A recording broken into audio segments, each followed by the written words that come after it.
Hello everyone. तो स्वागत है आप सभी का हमारे यूट्यूब चैनल पर।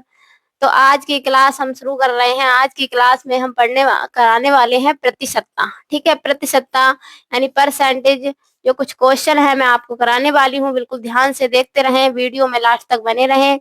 अगर चैनल पर नए हैं तो चैनल को सब्सक्राइब कर लीजिए और वीडियो को लाइक कर दीजिएगा। जैसे इससे पहले के भी अब मतलब परसेंटेज के कुछ क्वेश्चन है, मैंने पहले भी करा दिए हैं, आप वो भी देख सकते हैं, जो कि हमारे परीक्षा में पूछ लिए जाते हैं। इस प्रकार के क्वेश्चन बिल्कुल मोस्ट क्वेश्चन है, मैं वो आपके लिए लेके आई हूँ, देखते रहें। तो देखिए आज का हमारा पहला क्वेश्चन क्या रहने वाला है, तो करते हैं। आइए देखो क्या है हमारा पहला क्वेश्चन। पहला क्वेश्चन है कि एक गोले के व्यास में, ठीक है, यहाँ पर एक गोला है, गोले के व्यास में 10% की वृद्धि की गई। ठीक है, 10% की वृद्धि की गई, तो बताइए उसके आयतन में कितने प्रतिशत की वृद्धि की गई। यहाँ पर पूछा है कि आयतन में कितने प्रतिशत की वृद्धि की गई।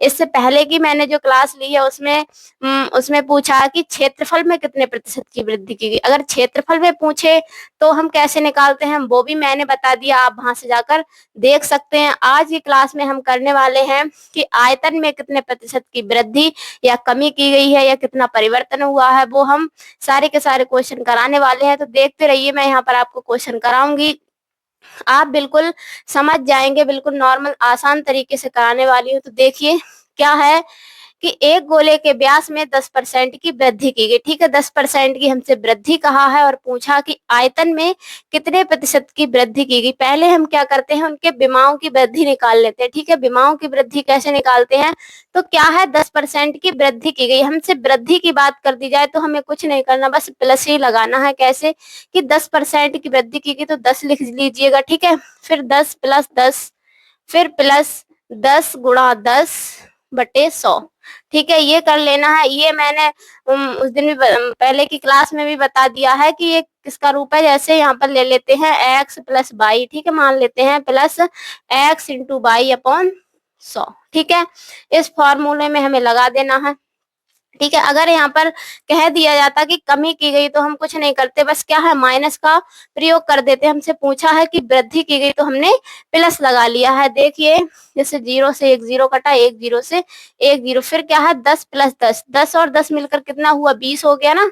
20 प्लस और 1 की गुणा कर दो तो कितना आ जाएगा, 1 आ जाएगा, मतलब 20 और 1 कितना हुआ 21 हो जाएगा। ठीक है, 21 हमसे पूछा है ना, 21 हमसे पूछा है कि आयतन में वृद्धि बताइए। ठीक है, ये क्या निकला है, दोनों विमाओं की वृद्धि निकली है कितनी 21%। ठीक है, 21% निकल करके आई। हमसे पूछा कि आयतन में वृद्धि कितनी हुई, तो आयतन में वृद्धि निकालेंगे।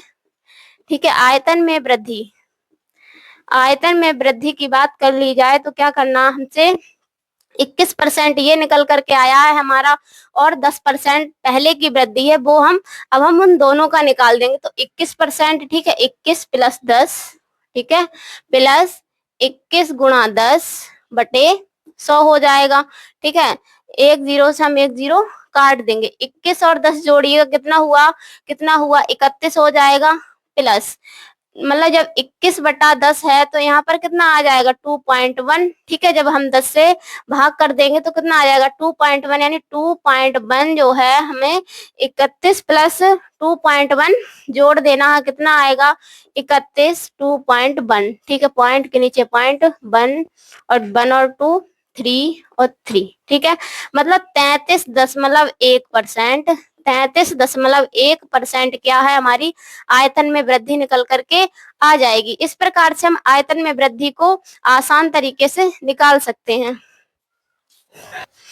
अगर आयतन में वृद्धि पर हमसे कोई भी क्वेश्चन पूछ लिया जाता है तो बिल्कुल घबराने की कोई जरूरत नहीं है। तो आइए अगला क्वेश्चन क्या लेकर के आए हैं। अगला क्वेश्चन देखिए, अगला क्वेश्चन है कि एक हॉल की लंबाई, ठीक है, एक हॉल की लंबाई, चौड़ाई, ऊंचाई क्रमशः 10%, 20% और 10% घटाई गई। ठीक है, एक हॉल की लंबाई जो है, चौड़ाई ऊंचाई, ठीक है, लंबाई चौड़ाई ऊंचाई को 10%, 20% और 10% घटाया गया है। तो पूछा है कि हाल के आयतन में कितने परसेंट का परिवर्तन हुआ। यहाँ हमसे नहीं कहा है कि कितने प्रतिशत वृद्धि हुई या कमी हुई है, हमें खुद ही बताना है कि कितने प्रतिशत वृद्धि हुई है या कमी हुई है। परिवर्तन पूछा है ना, तो वही हमें निकाल देना है। देखो कैसे निकालते हैं। पहले क्या करते हैं हम, लंबाई और चौड़ाई यानी दो विमाओं का, पहले भी ठीक है, दो विमाओं का परसेंटेज निकाल लेंगे। कितना कहा है, पहला है 10% और दूसरा है कितना 20%। क्या है, घटाया गया है। हमें विशेष ध्यान रखना है कि हमसे वृद्धि बोला है या हमसे कमी बोला। घटाया गया है तो माइनस लगा देना है, तो -10 -20, ठीक है 20 है अगला, यहाँ पर प्लस ही रहना है, प्लस -10 गुणा -20, ठीक है, बटे कितना आ जाएगा 100 आ जाएगा, ठीक है, 1 0 से 1 0, 1 0 से 1 0, -10 -20 कितना हो जाएगा, -10 -20 कितना हो जाएगा, माइनस का 30 हो जाएगा, प्लस यहाँ पर क्या है -1 और -2 की जब हम आपस में गुणा कर देंगे तो कितना आ जाएगा, प्लस का 2 आ जाएगा, ठीक है, प्लस का 2 आ जाएगा। समझ में आया, माइनस और माइनस की गुणा क्या हो जाती है, प्लस हो जाता है, तो -1 की गुणा हम -2 से कर देते हैं तो प्लस का 2 आ जाएगा। -30 प्लस 2 बराबर कितना हुआ, जब माइनस का 30 और प्लस का 2 है तो माइनस का 28 बचेगा, ठीक है, माइनस का 28 यानी -28% यानी कमी है। ये माइनस को दर्शा रहा है ना, माइनस में जब हमारा आंसर आता है तो वो कमी को दर्शाता, अगर प्लस में आंसर आए तो वृद्धि है, ठीक है ना। अब कहा है कि आयतन में वृद्धि पूछा है तो आयतन में वृद्धि निकाल देंगे। पहले ही मैंने बताया आयतन में वृद्धि, पहले हम दो विमाओं को निकाल लेते हैं, इसमें हमने निकाल लिया है दो विमाओं को 10 और 20। अब क्या है, अगले वाली विमा से निकालेंगे तो कितना आया है -28 और 10% घटाया है तो -10 प्लस -28, पहले 28, ठीक है, बाद में गुणा -10 बटे कितना 100, ठीक है, 100 नीचे लगा लेना है, 0 से हम 0 काट देंगे और -10 मतलब -28 और -10 कितना हुआ माइनस का 38, यहाँ पर कितना हो जाएगा माइनस का 38।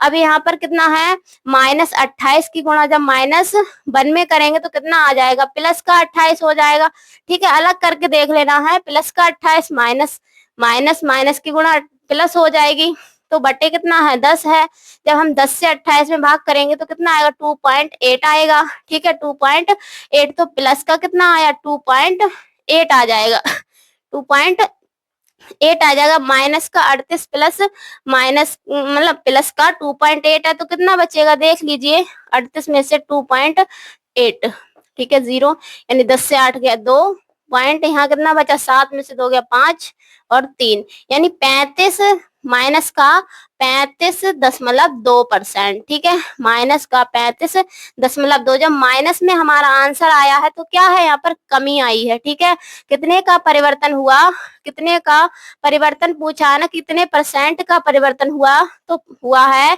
35.2% कमी है, ठीक है, एक हॉल में कितना परिवर्तन हुआ आयतन में, उसके 35.2% की कमी आई है। तो इस प्रकार हमसे आयतन के ऊपर कोई भी क्वेश्चन पूछ लिया जाता है तो हम इस प्रकार से उसे सॉल्व कर सकते हैं, ठीक है। पहले तो हम क्या है दो विमाओं का निकाल लेंगे और जो दो विमाओं से निकल करके परसेंटेज आई है उसका हम अगली बार में निकालते हैं। आयतन को हम इस प्रकार समझ सकते हैं।